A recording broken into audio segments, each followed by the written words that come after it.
walking the serpentine path, following the footsteps of the ancestors, walking the serpentine path, making our way back home. Hey ya, hey, hey ya, ho, hey ya, hey ya, hey ya, ho,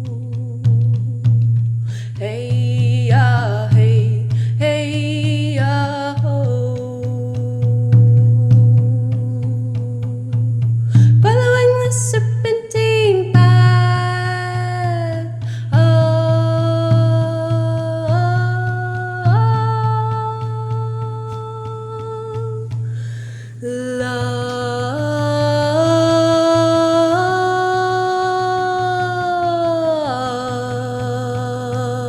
life. Hello, everyone, and welcome to the Serpentine Path podcast. My name is Claire Waudia Seed, and I'm a plant walker, song keeper, word weaver, artesana, visual and performance artist, womb wisdom keeper, and your guide on this serpentine path of life. Together, we'll dive deep into all things related to plant medicine, ancestral reconnection, intergenerational healing, womb sovereignty and bodily autonomy, rites of passage and initiation, time travel, shape-shifting, dimension hopping, the reclamation of our collective earth-based practices, and the ongoing, never-ending cycle of birth, death, and rebirth. Welcome to the serpentine path where the ancestors have called us back to. Let's start at the end and find our way back home together.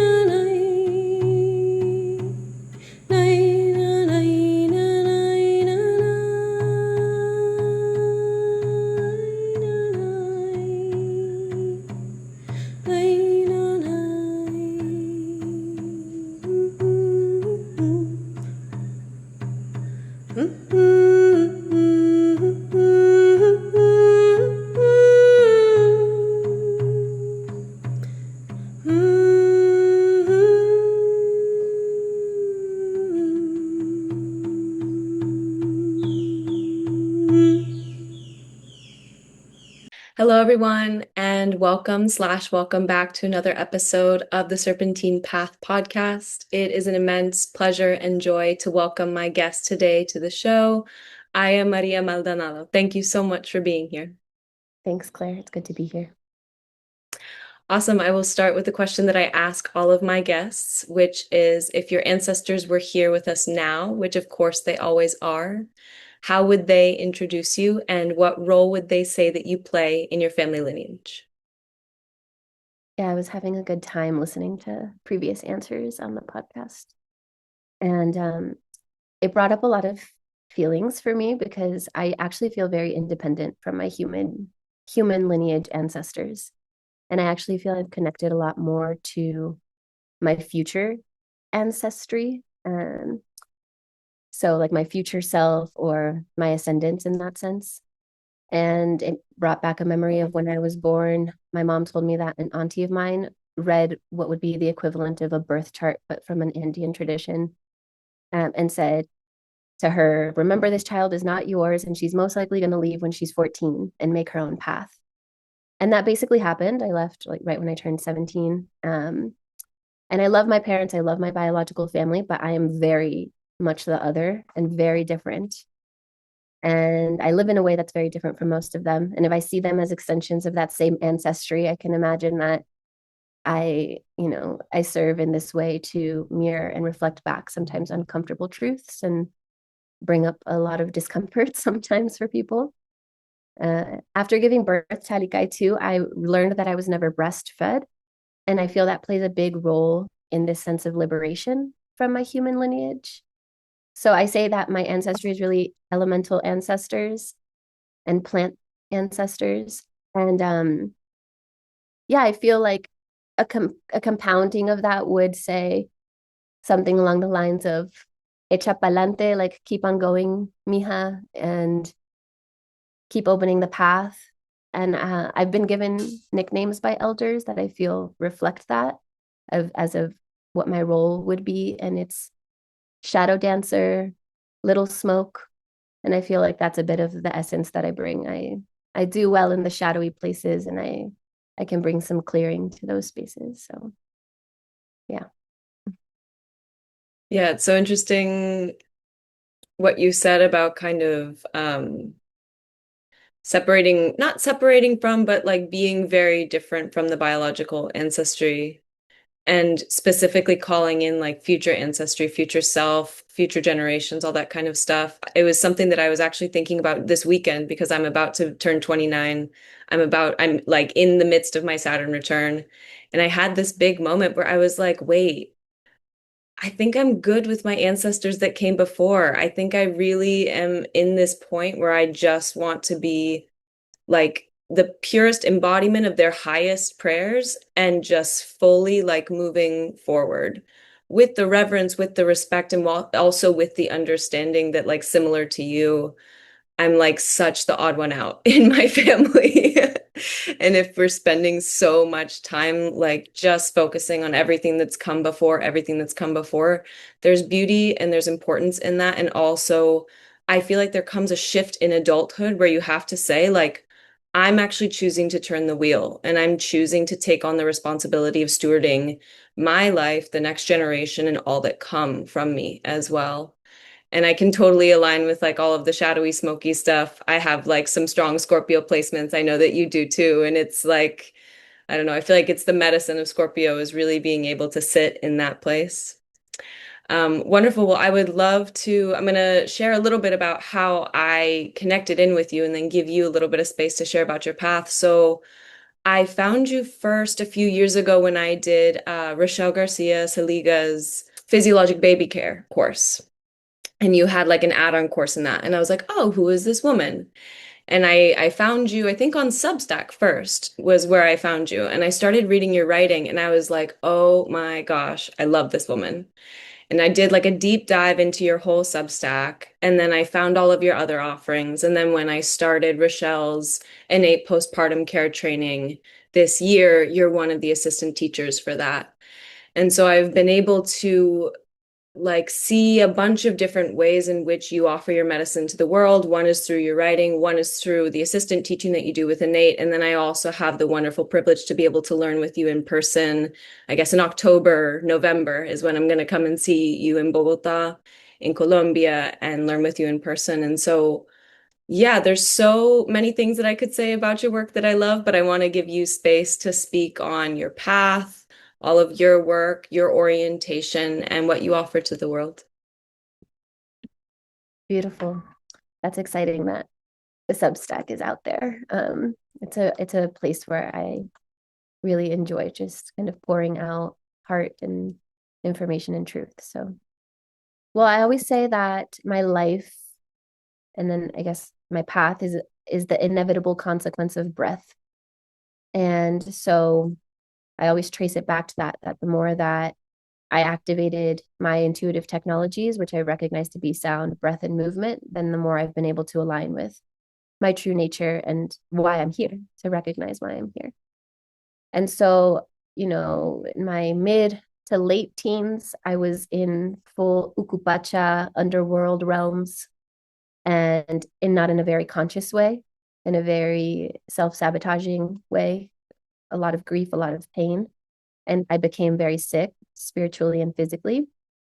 And that's when the plants found me. I never had sought out, plant medicine, but that's when they found me through a series of serendipitous events. And through them is how I came into this space of regeneration and recalibration and began to see my strengths and my gifts. And that essentially led to the opening of the path of being a birth guardian of my midwifery journey. And that has been the pathway that has allowed me to bridge many realities that exist within the territory of my body. So recently, one of my comadres, one of my partera colleagues, she was like, "You're a quantum leaper." I think this is very Scorpio too, where there's this moment, the skin has to be shed, and then once that new skin comes in, it's a totally different, it's like everything ejected essentially. And so I do have that very strong evolutionary drive, which is what brought me essentially to birth work. Um, and the recognition that I do really well in the in-between spaces.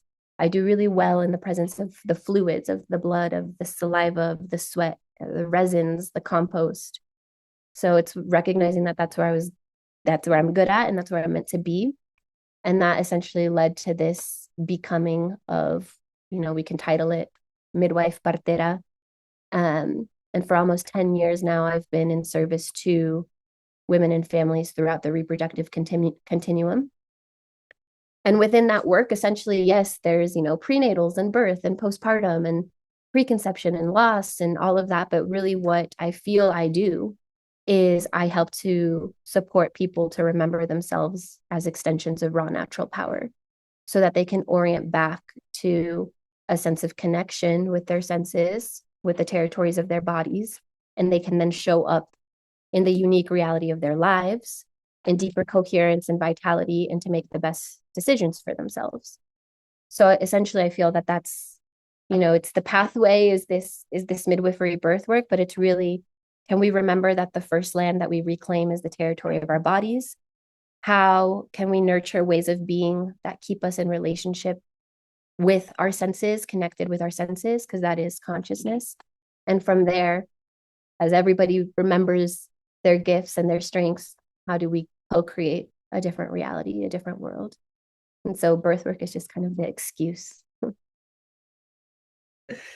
Yeah, I love that. And it's funny, I feel like people who find their way to a plant path um, often kind of have a similar-esque story to what you just shared. People who have been listening to the podcast from the beginning know my story of I lived in New York City for like 8.5 years and was deep in the shadow realms doing lots of weird stuff. And not consciously. I think I thought I was doing it consciously. And same thing, I got really, really sick on all levels. And that is totally what brought me into my path with the plants, kind of unexpectedly and very deep and very intense. Same with that like Scorpio placement of just like burn it all down and start over and just like really, really intense kind of shocking shift to everyone outside of me. But like me, myself, I was like, no, this is exactly what I'm supposed to do. That like, yeah, I don't know how to explain it. It really feels like this medicine of just like destruction and creation and just going for it 100%. And I feel the same way that my path with plants is then what brought me deep into the work that I do now and the work that I'm training in, which is traditional midwifery work and all of the female reproductive care. But then also too, just like the co-creation of family constellations, really bringing back intact family culture after spending so much time in the jungle and seeing what an intact family culture looks like and recognizing that that's the most powerful medicine in the world is like a loving, healthy, united family structure. That's what I'm in service to. And then it like brought me into, oh, okay, then like I guess birth is really where it begins for me. And I think that everyone has their own way of being in service to life. And that's my way that I've found, and that's your way that you found. But totally understand what you're saying of like, it's almost kind of the excuse. Like, it's not the main thing. Like, the main thing is really stewarding life. And that's something that I love so much about all of your work. Like, your business in this life is called Seed to Body. And so it's starting really from like the very, very beginnings and understanding that all of that is cohesive. It's not separate. You don't get to like compartmentalize little parts of the process. It really is all interwoven. Something you also talk about a lot is the art of birth care. That's one of your programs that you offer, Guardians of Birth, is the art of birth care. And you're also an amazing multidisciplinary artist. And so I'd love to hear you speak a little bit about your work as an artist and how it brought you into birth work and how it's now interwoven in everything that you do. Yeah. So I went to art school. I have a bachelor's in fine arts. And since I was since I was a little girl, I've been dancing and really actually connected to sound, breath, and movement, even though it was through classical ballet and modern dance and kind of these more structured and rigid spaces.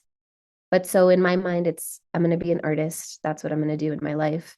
I'm going to find a way to make a career like that and sustain myself, and, all of the other, uh, I guess, kind of conditioned projections of, and I'm going to be famous, right? That was my like young teen self.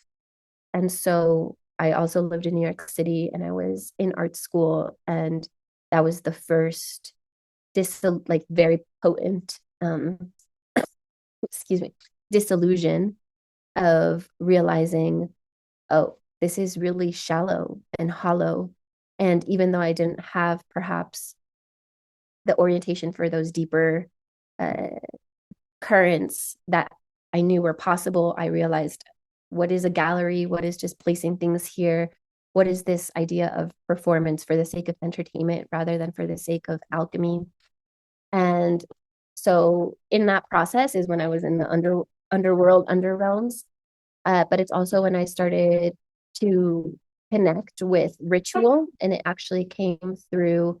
There was a beautiful kind of underground event, and Alejandro Jodorowsky was in New York City doing tarot readings, and he basically changed my life in that moment. A lot can be said about Alejandro Jodorowsky, but he has this whole framework of psychomagic and of ritual. And it was this first time that I saw this bridge of, okay, there's something there that I'm attracted to. And then, of course, I got into these places in my physical self and body that led me to connect with the plants. And then what I started to see is, oh, ceremony or ritual is really the engagement and the activation of our relationship with the elements: breath, sound, movement, water, air, fire, in gratitude, in reverence, in petitioning for the opening of a pathway of expansion of awareness, or to actually transmute, alchemize, and heal something that is stuck, stagnant, persistent. And so that's kind of where I was exploring at that time. And then as I, engaged in deeper off-grid living, I attuned to this reality of, oh, like artesanía, right? Art heals. And it's something that exists, the possibility exists all the time in the way that we relate to the water, right? I was living off grid, so it's like we have to go fetch the water. And so it's this movement dance. I'm stepping in body prayer towards this living being, this water, and then I'm singing to the water, and it's just happening naturally. And then this water is coming into me and hydrating me. And then it's the art of tending to home and space and kitchen, or what we would call hearth, and keeping that essence of what is really nurturing and nourishing alive in where we dwell. And then the art of deep listening and relating to one another, of your voice carries the resonance of the reality of what's going on in your body. And as I witness and bring that into me, I can, through my own body, then respond in ways that support you, and that's an art. And so it's from like that abstract place all the way to, as I got deeper into birth, really it started all in postpartum. You realize, oh, there's an art to understanding the terrain and the dynamics, right? The anatomy and physiology of the body, and being able to respond with touch, and being able to respond with herbs, with the alchemy, with the way that we create an environment that leads to these possibilities of transformation. And so all of that is essentially what I encourage people to come into through my offerings. It's a series of initiatives, which we can call rituals. Rituals is a rhythmic act of engaging the elements and the intuitive technologies for the purpose of maintaining coherence, clarity, and then creating beauty in life. And it's what I see in all of, we can call it, ancestral healing modalities, which is that we're in the dance, we're in the activation of the beauty. We trust in the capacity to bless. We trust in the frequency of the voice. We trust in the senses to create the conditions through which we can come into deeper connection and transform. And so for me, that is the art. And then it can get more technical, just like with anything with painting, right? It's like you can go abstract on a canvas, and then there's certain skills and techniques that will allow you to bring a very clear visual out, right? And so it's the same with birth, and the same with birth arts, right? It's from the abstract all the way to the more precise and channeled through skill. Um, and yeah, that's at the that I feel that that is what is missing and what so many people are hungry for when we talk about just healthcare or birth care, uh, and how it exists today. It's been sterilized from that. It's been sterilized from just the raw human engagement with the creative forces, I suppose. Yeah, I love, love, love everything that you just said. People can't see, but I was just smiling the whole time because I too was a dancer. I was like a professional dancer in New York for a long time, and I was so in this like obsession with perfection and form and the lines and like being perfect, getting everything right and being recognized and validated in the fame and just being in that kind of New York City energy. And with all of my art, I mean, I was a dancer primarily, but then I also started to find my voice. I started to find my writing. I was like doing more visual work and collage work. And then when I came into my deep studies in the Colombian jungle with my late teachers, Abuelo Keruin and Abuela Maria, I just had this like big shift where something happened where my voice really unlocked. I was in one ceremony where I purged some unbelievably deep, deep lineage trauma. A lot of deep sexual abuse, just like boom, out of my body. And my voice has never sounded the same after that. It was like I finally heard my real voice.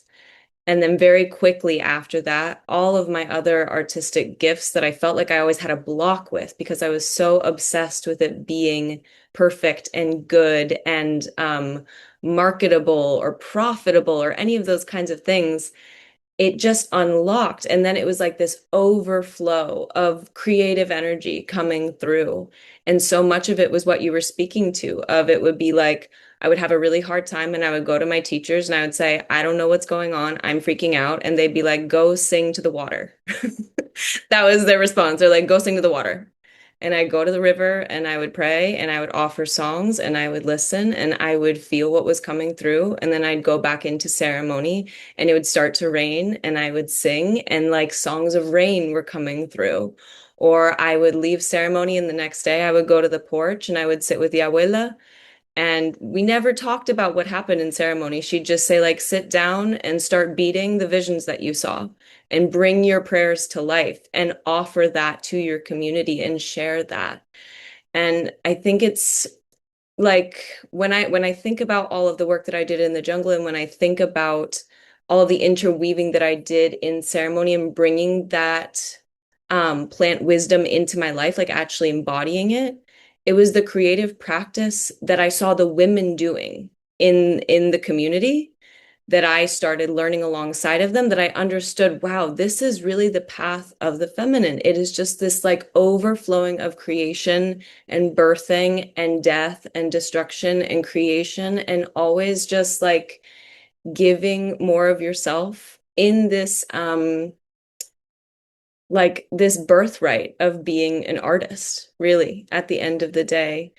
And then seeing the way that you then interweave it. I haven't done your Guardians of Birth training. I would love to at some point, but the way that you call in ritual with all of your offerings and the way that you say, okay, how are we going to orient towards not just the clinical aspect, which is very important, understanding like the anatomy, the physiology, what to do in an emergency, just the basics that you would want any healthcare provider to be able to offer, but then to also infuse all of the really deep, you call it like ancestral technologies that we all have access to from our own lineages, from our own territories, from our own connection with the land, with the waters, the flora, the fauna, everything that we are in relationship to. I feel like that's really a huge gap that we see. And then something you also touched on was like, I feel like there's been a big pendulum swing. I feel like birth went in the direction that you said of being like super, super sterilized for a while. And just like all of the soul and all of the juice and all of the art and all of the medicine, like the heart medicine was really like bleached out of birth care. And then we have this other swing that we see now where it's like you don't have to have any clinical skills, you don't have to have any kind of medical training, and none of that. You can just show up and be available and trust birth. And that's just like all good too. And so I think that you really find like a beautiful middle ground of interweaving both of those lineages of like the Western allopathic model and then these ancestral technologies that you've been able to call back in from your own like Andean and Amazonian lineages as well. So I would love if you could speak a little bit to how you orient with your teachings and with your practice as well.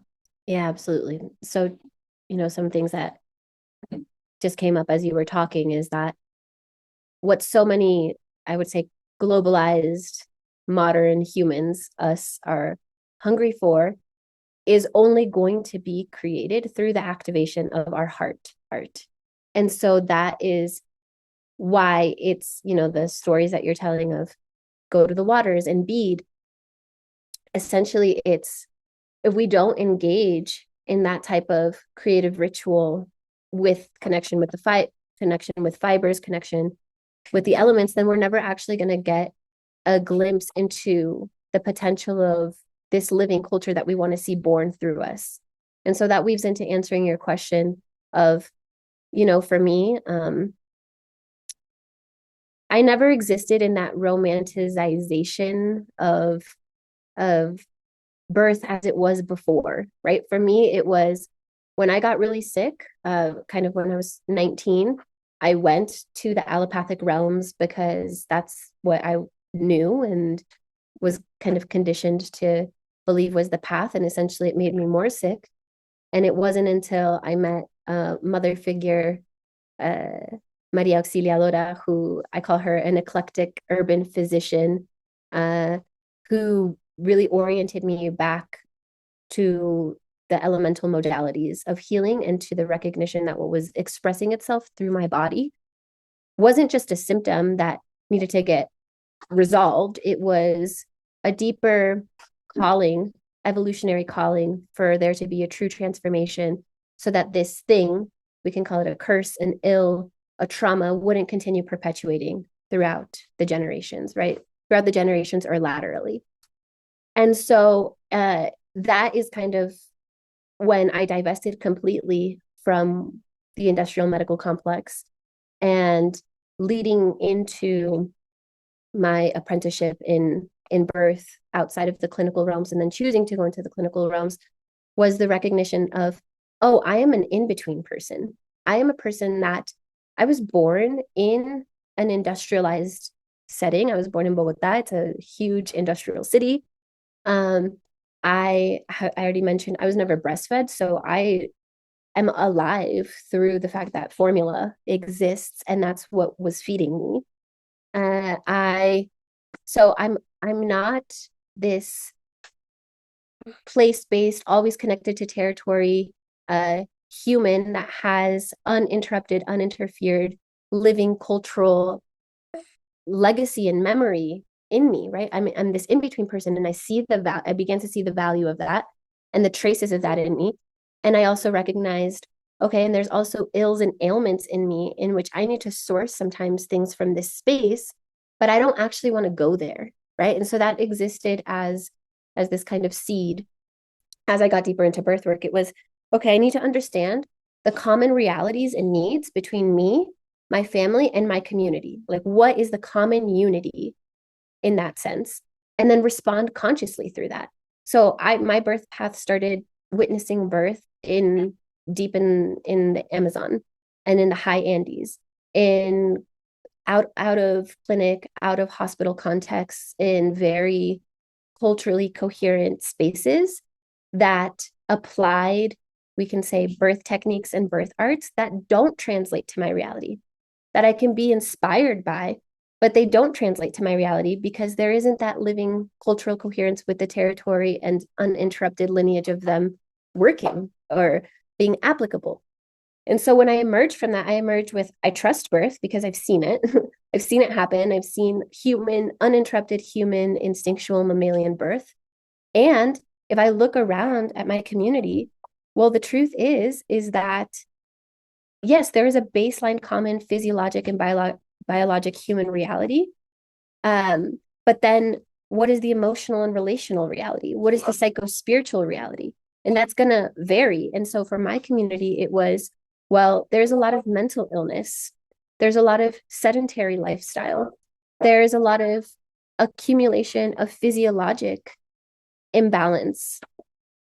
And so I need to be able to respond to that, right? I was coming deeper into being called upon to attend births. And I can't, in my right consciousness, attend this birth with these needs without also understanding that, like me, they are, in this kind of industrial, affected by things beyond our immediate control, call it environmental toxins, intergenerational trauma, all of this. I need to have all the skills to be able to respond to that consciously, essentially. Right. And so for me, it's this trend of like the pendulum swinging. If I'm really honest, I see it online.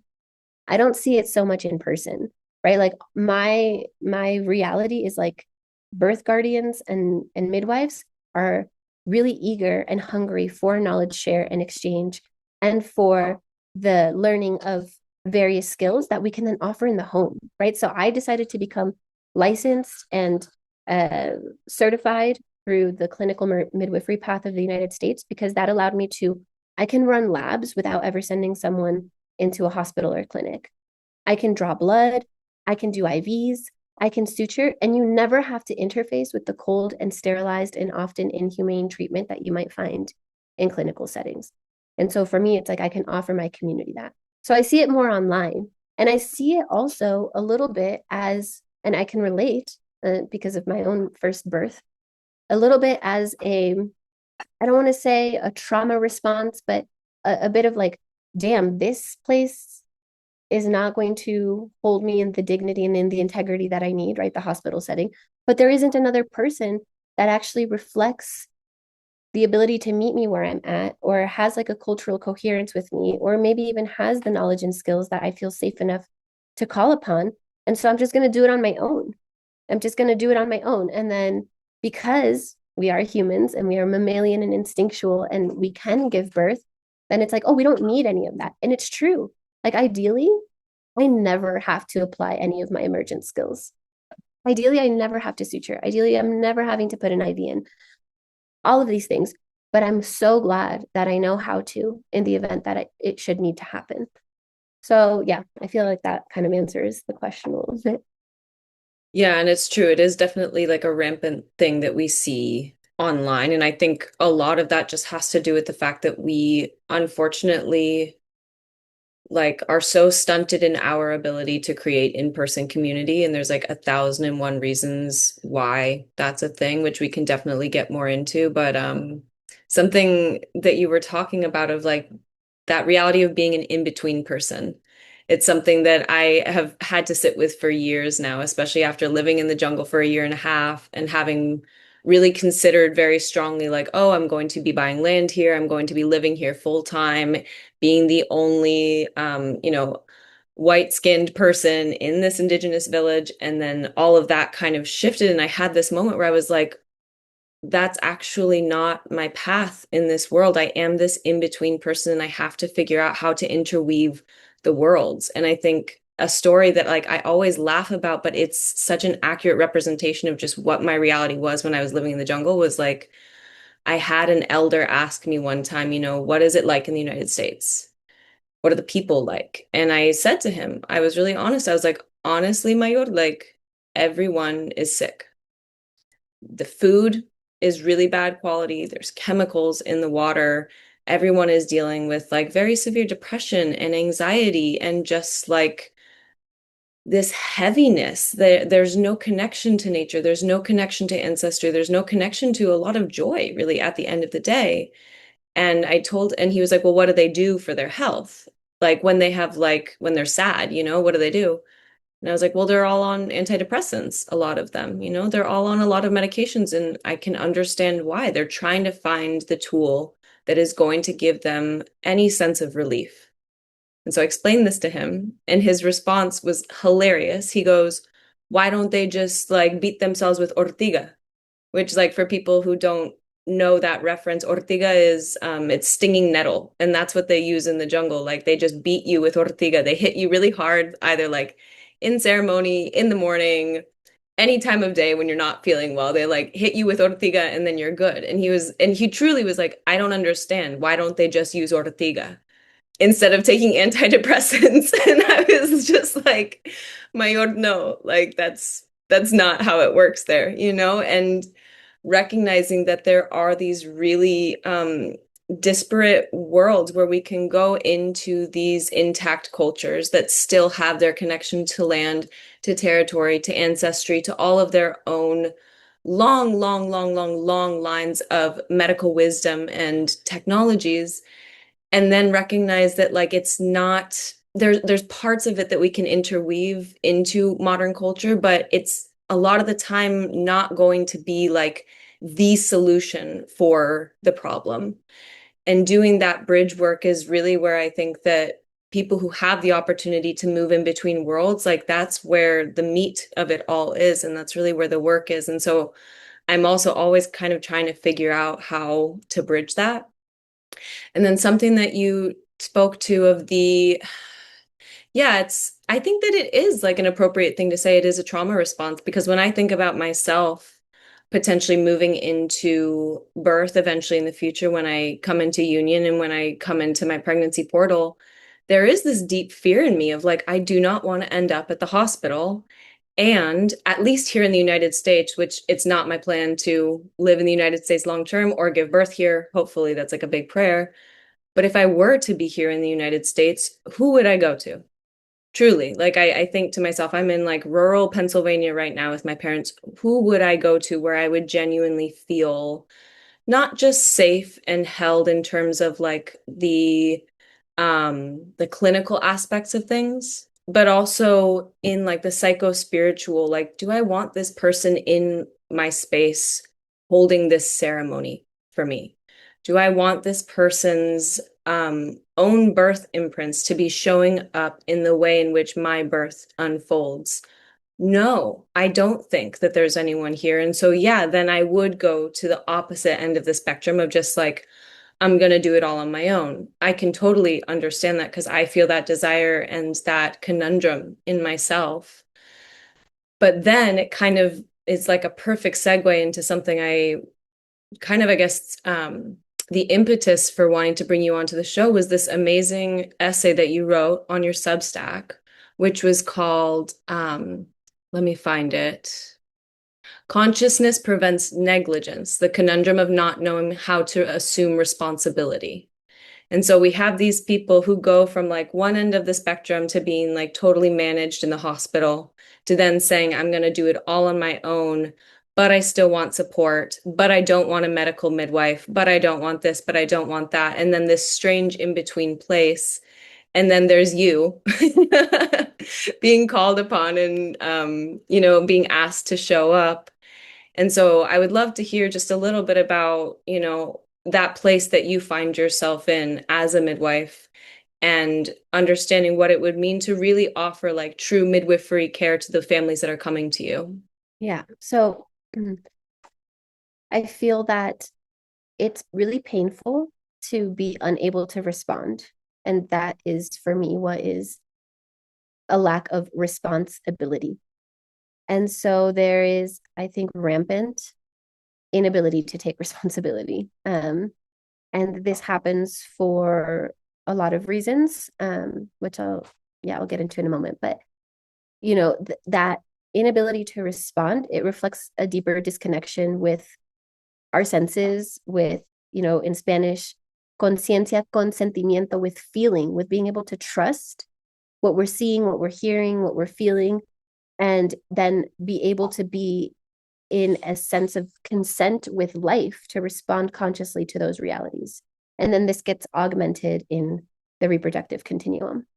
And that disconnection has roots in we can say it's a ripple and continued side effect of domination and conquest.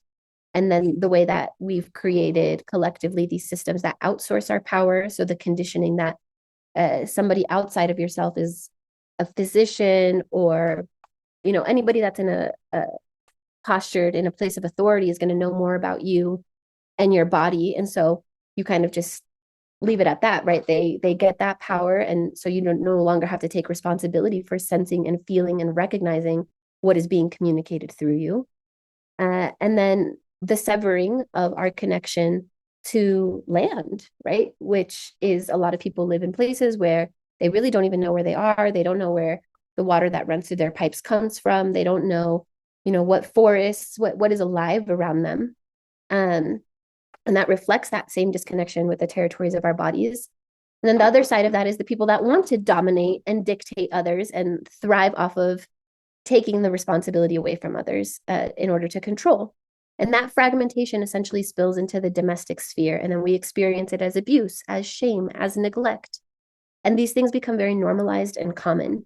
And we then carry it into adulthood, consciously or not, and we perpetuate it. And I recognize that it's much more prevalent in places like the US or hyper globalized places around the world, in cities, where this is all built atop a idea of comfort. So it's comfort built atop disconnection. Most people in that reality have all their basic needs met.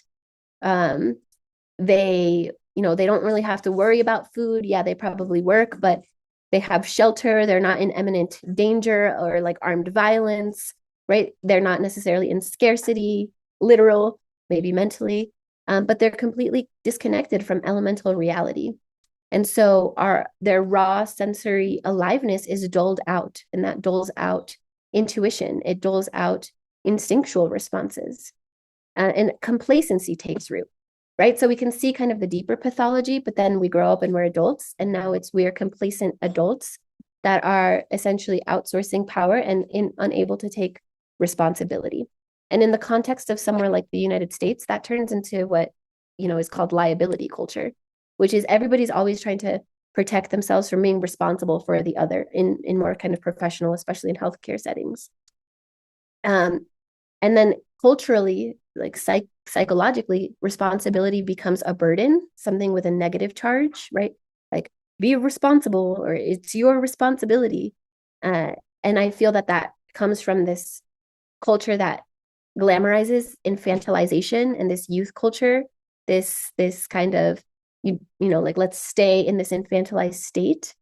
But eventually a reckoning becomes inevitable, because either we get sick, or we're witness to a great injustice, or we're violated in some way, and then we're forced to confront, right, the unique pattern of why we were not able to be responsible, to take responsibility.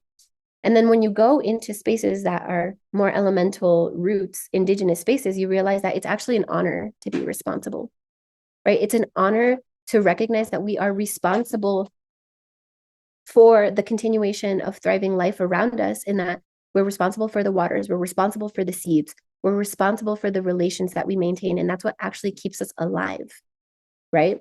Like, one of the first things that like, we're designed to be responsible. And one of the first things that I do with my clients, with the women and families I work with, and in my trainings, is I ask, what are you responsible to? And who are you responsible for?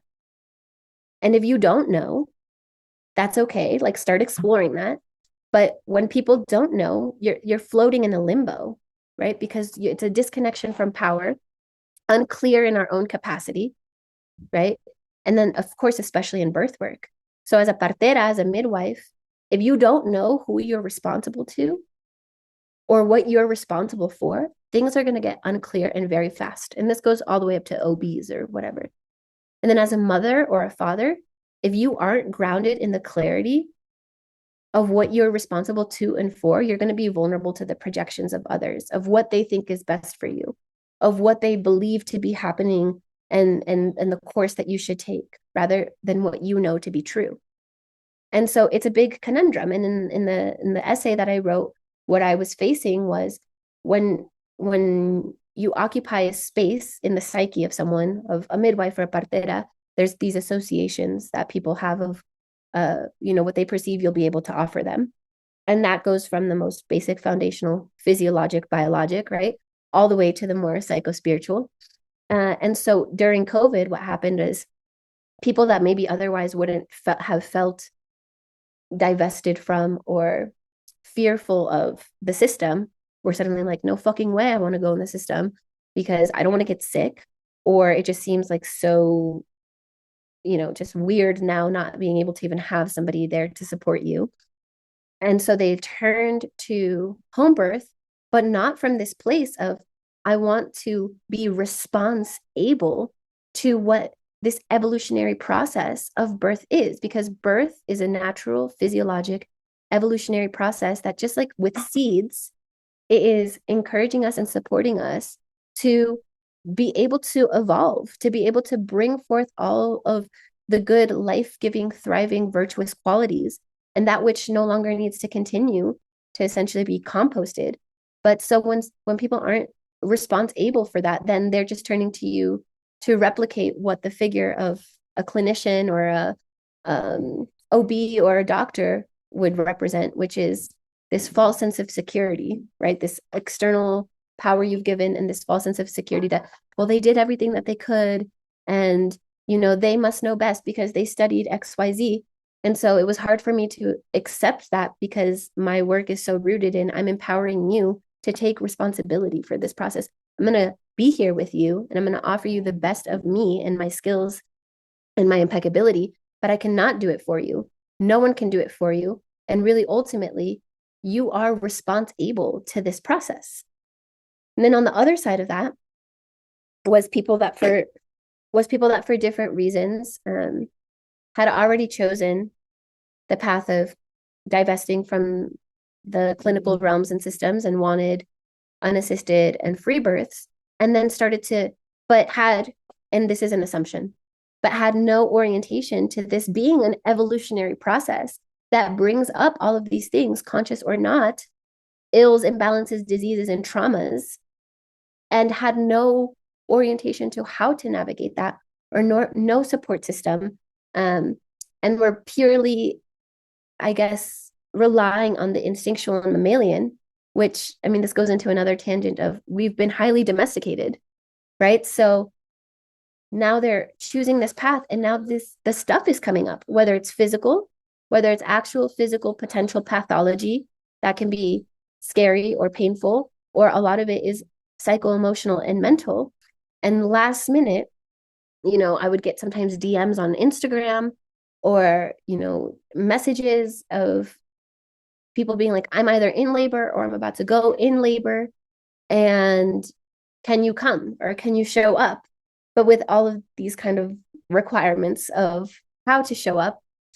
And the essence of that is, well, you're also not taking full responsibility for this process, because full responsibility is recognizing I'm a modern human carrying converging bloodlines, most likely in our bodies, in the context of adverse cultural reality, with the potential for many things to come up. And so I need to be resourced in that, right? I need to find that or create the pathway of resourcing.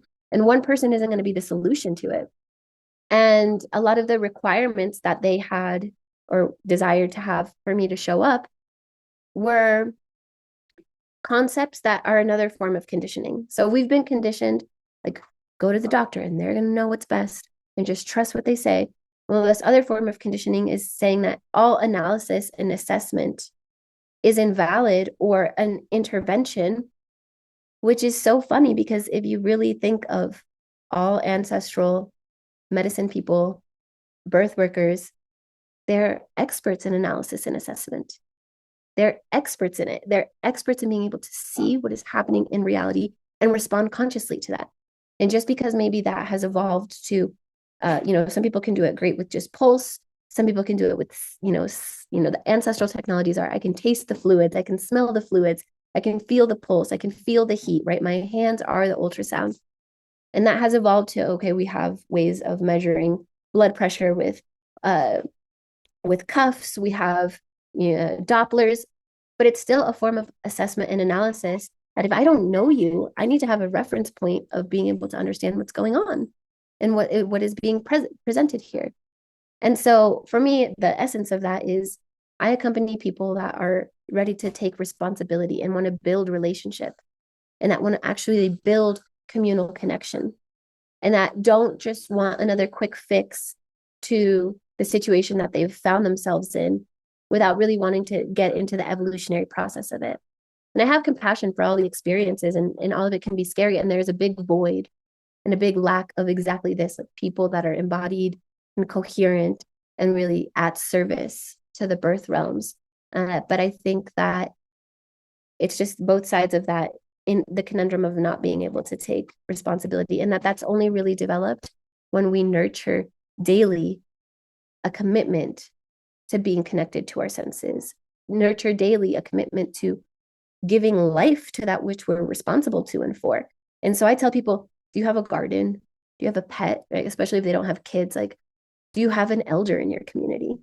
Do you have someone around you in the building that you live in that might need some support sometimes? Like, what through you can you see that when you decide to be able to it, it thrives and it lives? And that's what I think a lot of times is missing in the collective. I know that's a lot of points, but yeah. No, it's so good and did tie in like a lot of different parts. And what was coming up so much for me when I was hearing you talk was I was like, wow, I think just in general with like the American healthcare system, we get to a point with our health where it's like the last minute urgency of like, oh my God, there's something crazy going on and I need someone to save me. I need a medical professional to save me right now. And I've been through all of my own loops with that many a time. It's like deep in my lineage. I come from a lot of medical doctors. And so that's just like the cultural programming that I've spent years now unlearning. And I've been lucky enough that I spent so much time in the jungle where when I would have a health issue coming up and I would go to an elder and ask for support, there was never any sense of urgency. It was never like, oh my God, this is an emergency. We have to like clear out the space right now and get down to it. It was always like, okay, so how about you go and look for some of these plants and then go to the river and get some water and make a little plant bath. Like you have to make it over the fire. And so you have to go gather a bunch of wood, build a fire, wait for the water to boil, which takes a long time over fire, and like go through that process, give yourself a plant bath, go eat, go rest. And then tonight in ceremony, we'll see what happens and we'll give you a healing.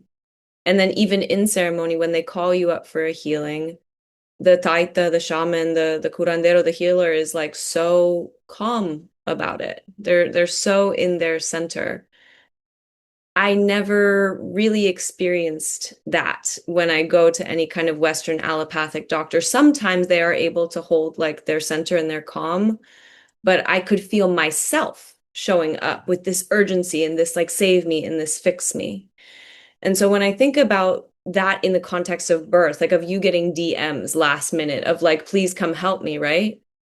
I'm thinking to myself, like, wow, how sad is it that we have a culture that we don't have this understanding, like, way, way, way, way, way, even before we come into union, even before we come into a relationship with a partner, where we recognize, like, I'm fully responsible for my whole life.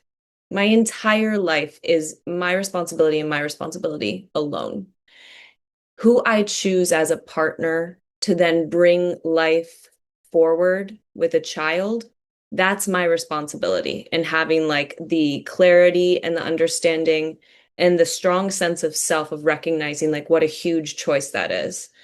So, like, first having responsibility for you, then taking full responsibility for the union that you're co-creating, then taking full responsibility of understanding, like, what is everything that I need to resource myself with, as you said, as a modern human who has this big instinct injury with pretty much everything because we've been so domesticated, but especially when it comes to birth, recognizing, like, okay, if I track my family, I know that my great grandmother was in the era of what is it called when they would like put women to sleep for birth. What was that? Twilight. Twilight sleep. Thank you.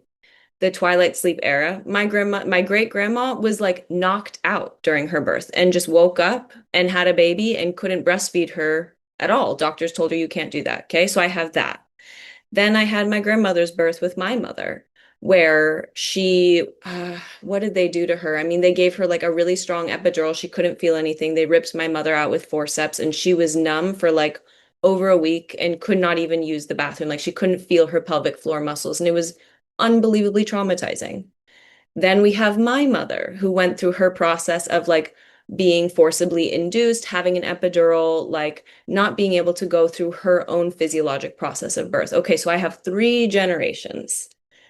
All of that needs to be looked at before I even consider getting pregnant, just for myself. This is like where I'm tracking my reality of preconception.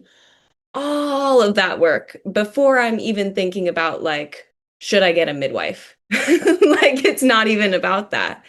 And so everything that you're speaking to, I'm thinking about like the last minute part of the birthing process and the pressure that that also puts on birth workers.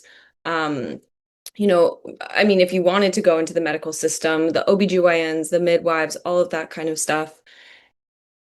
And then you also have like the saviorism part of it too, which is a really real thing. It is a thing that people show up into birth and take, or I guess like abuse their authority in the space, or as you were saying, kind of extract the responsibility from other people because they're not in right relationship with their own sense of authority and autonomy and integrity, and really bringing people into their fullest fruition of power while being in the birthing space. And so there's like, so many layers to it, just so much going on. And then something I was just thinking about that you spoke to in class a few weeks ago when we were talking all about blood and birth blood. Something that I loved that you said when you were talking about hemorrhaging, because this is something that people totally don't understand at all, that you brought in, which is like when there's a lot of blood in birth, there is potentially like an ancestral blood debt that is being paid in your own birthing process. And so we don't even have conversations like that at all. You're like hemorrhage and these medications and this and that, and it's an emergency versus like looking at what's going on in the community, what's going on in the territory, what's going on with the land, what's going on with your ancestry. Where is there a blood debt that is being worked through in your body and is actually, if you look at it in the big, like grand scheme of things, a beautiful healing opportunity for everyone involved and doesn't necessarily have to be pathologized, but also needs to be responded to as well. And so, I mean, that's all just to say I love so much the work that you're doing because it is bridging those worlds of understanding of like being able to respond in an appropriate clinical way when necessary, when I'm putting this in quotes, like interventions are necessary, but then also being able to hold the true like spiritual maturation process of the whole cycle of like the birth and life-giving continuum as well. Um, I would love to kind of segue into some questions about like community building and what you've experienced as someone, as a Colombian woman who then ended up in the United States, has spent a lot of time back in South America, in Central America, doing work within the birth realms, both in the States and then in Latin America, and also just like deep community building that you do outside of that space as well. Like, what differences are you seeing between kind of more intact Latin cultures and then what we have in the modern US culture? And what are ways in which people can like start actually creating community? Like, where do we begin? Big question. Yeah, a really big question. But I think it begins kind of what I was saying earlier, where it's what are common realities and needs. And that's going to differ depending on where we're at. In the context of, my lived time in the US, I feel in a way that I was very fortunate because I feel that I did create and find a lot of community when I lived in New York that actually resembled to me this idea of, you know, the East Village or Lower East Side, like this space that was formed because of a lot of migration and immigration and displacement. And so there was a need to be communally bonded. And so I was very much taken in by old school New Yorkers that were immigrants of a few generations that still had that very palpably alive of we cook together, we help each other out with the kids. It's not contractual, it's not transactional, it's what helps us and supports us to maintain alive and vital within the context that we're in. I saw that begin to fade out a lot because of gentrification and everything. I'm sure I really caught kind of the tail end of it, but that was the first glimpse that I had into community in a way that differed from, my mom left Colombia to go essentially chase the American dream in the US, and out of fear for just some of the conditions that she was subjected to because of armed violence here. But the cost of that was a sterilization of culture, and it was a suburban reality because my mom couldn't afford to live like within the city limits. So it was this kind of suburban, very disconnected, divided, separated reality where it becomes, we are solely dependent on who is inside of the home, and there's a lot of dysfunction there. And so it becomes very painful. And so we're seeking something out, which you spoke to earlier, and which is essentially that hearth of the family, that integrity of the family of I can be safe to be myself here in the presence of the people that I live with and that love me, and that ideally they're my parents or my siblings and like this. And so I feel like the fragmentation exists everywhere to some extent, but in places in the world, I can talk about, Central South America, where there still continues to be, to some degree, higher stakes for survival. Like we are more acutely aware that the world as it exists right now under the psychopathic rule of a lot of the governmental leaders and like this does not guarantee us safety, essentially. Like at any time, shit could go down, right? And so there's already kind of this embedded recognition of we have to be here for each other. And then within that, the lack of these baseline comforts that I was kind of speaking to or being less prevalent makes it so that we recognize our interdependence with the ecosystems more. And that is what creates culture. Like when we think of what creates culture, we named it earlier, it's being creative together. So it's like anywhere that maintains live music because maybe the power went out or it goes out often. And so what we do when that happens is we sing songs and we play instruments. That is living culture. Anywhere where we're not going to go out and print a bunch of things, but we're still creating signage with our hands and decorating and muraling and things like this, that creates culture. Anywhere where we recognize that we can ferment what we grow to create beverages that have spirit for celebration, that creates culture. Anywhere where there's recipes that are still maintained is continuing a sense of living culture. And so that is much more present, I think, in places that have been less sterilized and domesticated, which is what I see more so in the US. And then so how that translates into, birth care and the formation of family is that we're also oftentimes living intergenerationally in one space, right? In one home, we have grandparents, we have aunties, we have kids.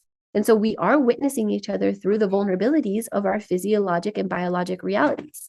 When we are in these more individuated and kind of divided and sterilized spaces, we're no longer in that level of intimacy. And so it's harder to trust, or our framework of where I can surrender becomes more sterile, becomes more clinical. And so that becomes something that is much more preserved here because we're just used to being together, right? Like with David's family, my husband's family, it's like when we get together, everyone will build like mattresses in the living room and sleep together. right? This is not something I've ever witnessed in the US where it's like everyone's got their rooms and like, oh, we need to make a bed or we need to find a place for you to stay, kind of like this. So I'm just giving examples. And so how do we form that? Because this isn't to say I've always existed and lived within community. I'm actually a pretty lone wolf in a lot of ways. But I think it comes back to what are our collective needs, what are our collective desires, and how when I present something that brings me into connection, how do I begin to create that? And so for me, it was when I'm in the presence of someone singing me a song or playing an instrument for me, or when I'm in the presence of someone cooking uh, for someone else or for each other, when I'm in the presence of those things, that brings me comfort and connection and a sense of belonging. And so how do I continue that? And that translates into my trainings are how do we create the conditions from preconception to prenatally through birth and postpartum where, yeah, sure, I'm palpating your belly and I'm assessing all these things, but we're also cooking together because a lot of us haven't cooked together for a long time. And we're together in a prenatal and we're doing it outside and we're maybe not used to going out into the forest or into these other places and being elementally connected, but now we're going to do it together in this moment in time and feel what that's like together. uh, we're going to activate the voice. It's okay if your voice isn't beautiful or good or meant to be, a famous singer or whatever, but we're going to activate that voice because we're activating the potential to communicate truth to each other and to communicate what is really going on with each other. And so I infuse it into my prenatal space and really into my entire practice. How do we create the conditions for us to experience these things together? And so from that place, we have more confidence to continue that living culture from our home, from whatever relationships that we form.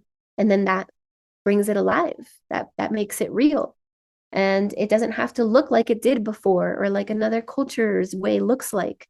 It's just, let's just get together and see what emerges and see what happens and do it often. So yeah, I think like the creating the community, find our common unity and tend to that and nurture that because what we nurture grows. And it's not going to be perfect. And we're still human and we will annoy each other and trigger each other. And maybe have very differing perspectives, especially as modern humans right now.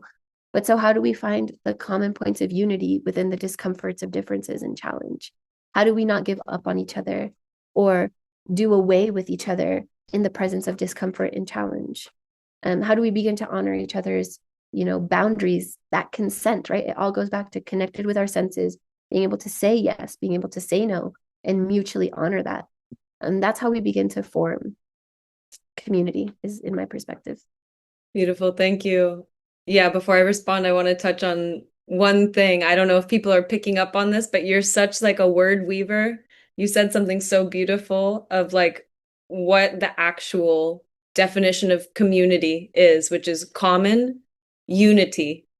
And you've done that a few different times talking about like the word artesanía, like artesana, like healing with art, or what was the other one you use often? Like consentimiento with feeling. All of that, like understanding the words that we are actually saying when we're calling in, I want community. Okay, well, then that means you have to find common unity in something. And it doesn't mean that you're always going to get along, right? Like, I think something that I try to explain to people when I talk about what it was like living within the jungle, within an indigenous village, like intact culture, and also seeing that, like, people in that village still had beef. Like, like there were like three main families, like big families, very extended families, all of which like weren't necessarily fully cool with one another. They had their own little disputes and their own little petty issues, or even living with my teachers, Abuelo Kerouin and Abuela Maria, they were great great grandparents, right? Like Abuelo Kerouin had, I guess, four generations below him by the time that he died. And I saw, a lot of people coming into the house and, cousins and aunts and uncles and this and that and the other thing. And they all loved one another and they still had their own familial realities and disputes. And yet they still showed up. They still showed up for their family. They still showed up for their community. They still showed up for all of the political organizing that they did. They still showed up for ceremony through all of that. And I think that that is something that when I even think about just like my own experience of now having, lived away from my parents for 10 years and now I'm back living with them full time, and my own inability to like sit with the reality of, there's some things that we're never going to agree on. There's some conflicts that are never going to get worked out. There's some realities that are just always going to be realities. And I don't get to just cut them off. I don't get to just say, like, I'm done with this relationship. And same with friendships, and same with any kind of community building that we're doing in any context, of being able to sit with the discomfort of like, we have disagreements, we have different perspectives, we have different realities, but can we be mature enough adults that we're able to find that common unity and say, okay, like, what is it that we want to be stewarding? What is it that we want to be co-creating? What is it that we want to be birthing together? What is it that we want to be tending to? If we can really align with those truths, then all of the other stuff, does it really matter that much at the end of the day? And then the other thing that you were speaking to kind of towards the end of like the way that you offer any kind of, prenatal cares or postpartum cares or any of your like one-on-one sessions and that work you were talking about, and I was like, wow, it's just so human. And then I was like, whoa, that's crazy that we're in a moment in time right now where like the deepest work that we all have to do is just to remember how to be a human again. Like, like to remember to just be like a mammalian being that has a connection to trees and to grass and to the waters nearby us and to the mountains and to the little bugs nearby, and to like walk through the forest with someone and have a real, genuine, honest, vulnerable conversation about what's actually on our hearts. Like, and not in like a clinical way of trying to police your own words and to sound correct and to have like therapy speak coming through, but to really just be able to show up fully as yourself and to have a provider who can hold you in that fullness and hold the container. Yeah, is what I think we're all really praying for and wanting to call in our interpersonal relationships, in our professional dynamics, all of that stuff. And it's always, I think everyone is kind of idealizing this idea of community. I'm going to have community. I'm going to build it. I'm going to actually more, it's like I'm going to go somewhere where it already is. I'm going to go somewhere and it'll be set up for me, instead of understanding what you've been speaking to of the responsibility, the ability to respond to the community that you find yourself in and to say, okay, where do we find that common unity? Where do we find our common ground? Where do we find our collective North Star? And how do we just move forward with that as well? Just to kind of weave off a little bit of what you said, um, in this, it's a remembering of being human. What I offer in Guardians of Birth, the Art of Birth Care, and actually a lot of doctors and nurses and nurse midwives take the program. And it's exactly because until we do it ourselves, we don't actually know how to accompany others in that, right? So oftentimes it's, do you cook for yourself? Do you cook nourishing meals for yourself, slow cooked, loving meals? Do you go outside and connect with the territory that you're in? Have you done your lineage mapping? Have you given context and oriented to where you are and how everything that compounded to get you here evolved?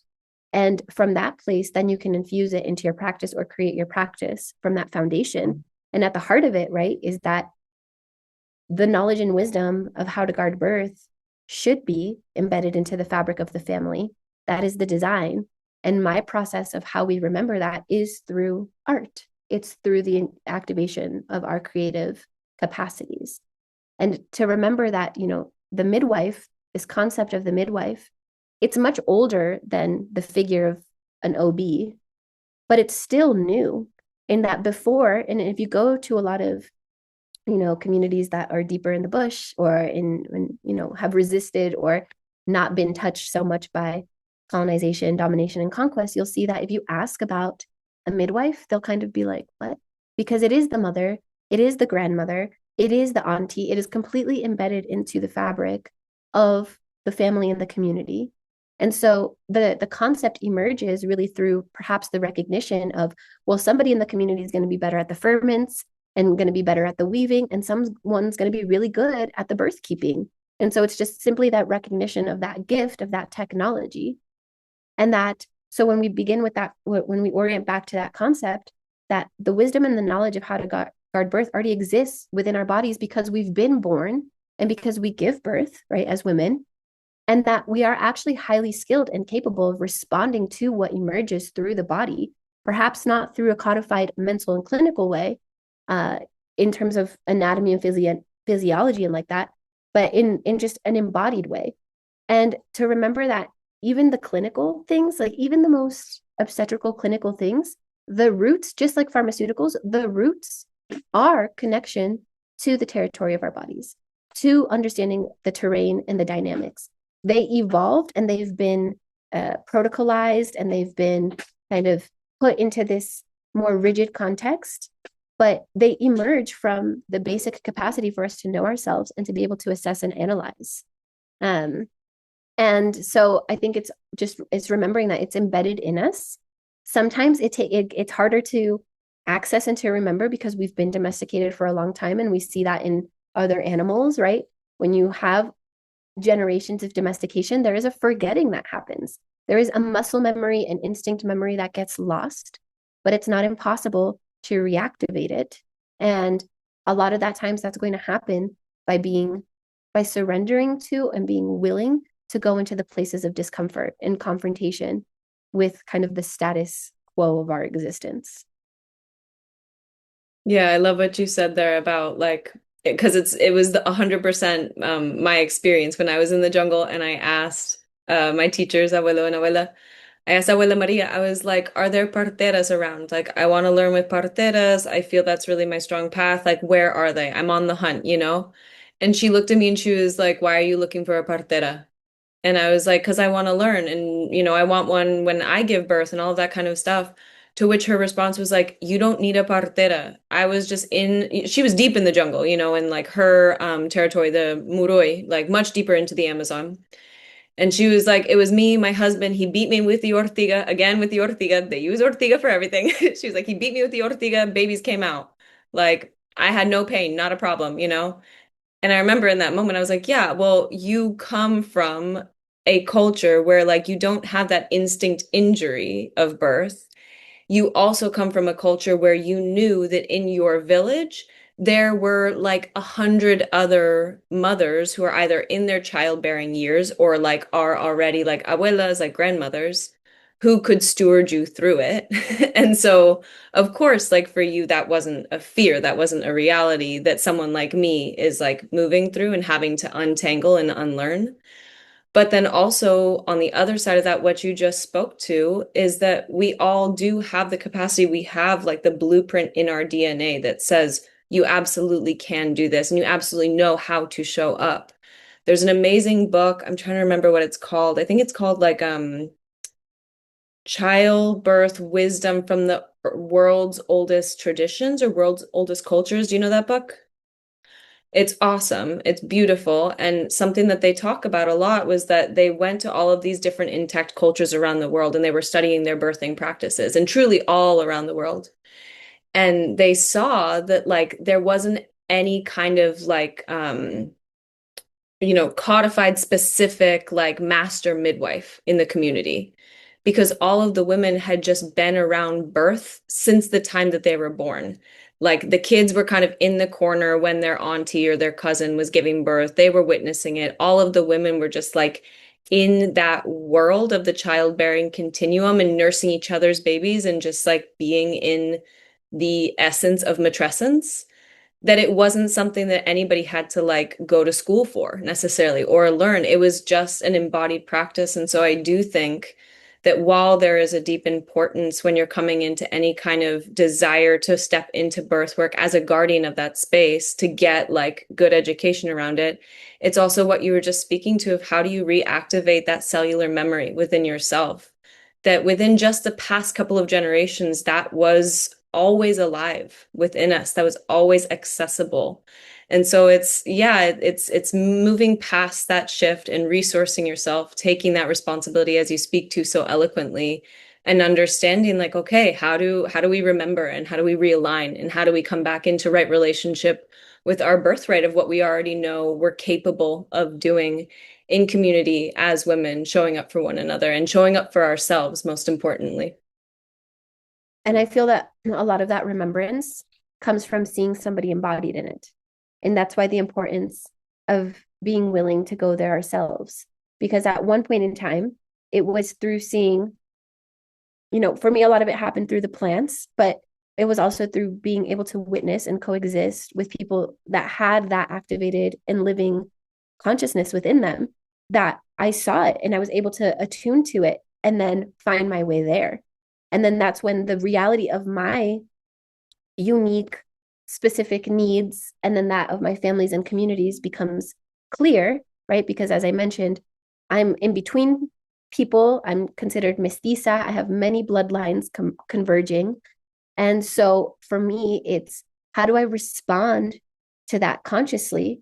And how do I also, if I want more people to be able to access this feeling of recognizing themselves as a raw natural power like I do, to feel their inherent capacity to be connected and responsible, well, a lot of it is going to be a segue. And so for some people, it makes them feel at first in my communities comfortable and let their guard down when they see that I know how to take blood pressure, or when they see that I know how to kind of speak this language that is more clinical, but then that segues us into the deeper portals of potential and remembrance and appreciation for the forever time, since time immemorial, ancestral modalities of just caring for each other, which really are super simple. Sometimes people get super frustrated with me, but I'm like, it's cook together, it's listen to each other, it's be in nature together. It's so basic, but it does bring up a lot, and it's creating the value in that so that we can be more sensitive to one another. Totally. Yeah. It was the same thing for me. I feel like what finally brought me into an understanding of like, oh, I actually just have to embody all that I want to see in the world. Like that is the work at the end of the day. It didn't come online until I was spending so much time with my elders and just seeing that they just live that way. That is just like their living, breathing transmission. They don't have to like pass on a bunch of intense esoteric wisdom, crazy, stuff that people would assume you receive when you're spending time with Indigenous people. Like really what you're receiving is their understanding of like how to just walk the walk, how to walk in right relationship, how to be aligned with the laws of nature, and how to just be in service to life. And then comes the work of doing that for yourself all day, every day. That's your work. And then your work ripples out into the community. And there will be people who will come into resonance with that and will be like, yes, this frequency feels good. This is how I want to walk. And there will be people who will come into and be like, whoa, this is like way too much. This is way too triggering. This is so not aligned with where I'm at in my perspective of the world, in my spiritual maturation, in my own personal evolution. Like, I would much rather go to someone who speaks the language that makes the most sense to me. And what you're speaking to of being able to speak, I think it's kind of like you're speaking multiple languages at one time, right? Which I know that you're bilingual. I don't know if you speak more languages than just English and Spanish, but like learning to do that translation work between the worlds and bringing it all together, yeah, is really what's being asked at this moment in time. Cool. I feel it's a good place for us to wrap up with this main episode. If you want to share any last thoughts, as well as like any of your offerings, your programming, how people can find you and get connected with you, all that good stuff. Yeah, thank you. These conversations could always go on for a while. They're really nice. Yeah, in this moment in time, I'm offering Guardians of Birth, the Art of Birth Care, which is my heart offering. It's an extension of my practice and a place that is artist residency meets evolutionary space meets a midwifery training, essentially. And we will begin in August. So if that's something that established practitioners or aspiring practitioners that are seeking to connect with modalities like lineage mapping, like artesanía, want to dive deeper into, then that's one of my offerings right now. I'm outside of Bogota in Tabio, and soon to start also offering in-person stuff. So if anybody that's listening is around, then feel free to reach out. Full spectrum midwifery care. And yeah, just in general, what we're doing with my family and I, with David and I, seed to body is our practice. And so there is the full spectrum midwifery aspect of it. And then there is the natural building, earth tending, and spaces, immersive spaces of personal healing and transformation, and also trainings where we go into the territory of the body. We learn the language of the sacred systems and the organs so that we can support our own health and vitality, and then that of our family members and community through whatever established practice anybody already has, or to inspire the initiation of it. And so in the future, we're going to have natural building workshops and food cultivating herbalism workshops and bodywork massage, and eventually in a not so distant future, immersive midwifery apprenticeship, so people can come and be with us while we're tending to births. So cool. So many awesome things that you guys are weaving together. Really exciting, and, many, many blessings for all of your projects. As I said, I'm super excited to come and be able to learn with you guys in person with the bodywork training that you're offering later this year. Well, thank you so much. This has been such a gift and such a lovely conversation. I'm excited to continue over on Substack. For Substack subscribers, the link will be in bio. Thank you so much. I am Maria. Thanks, Claire.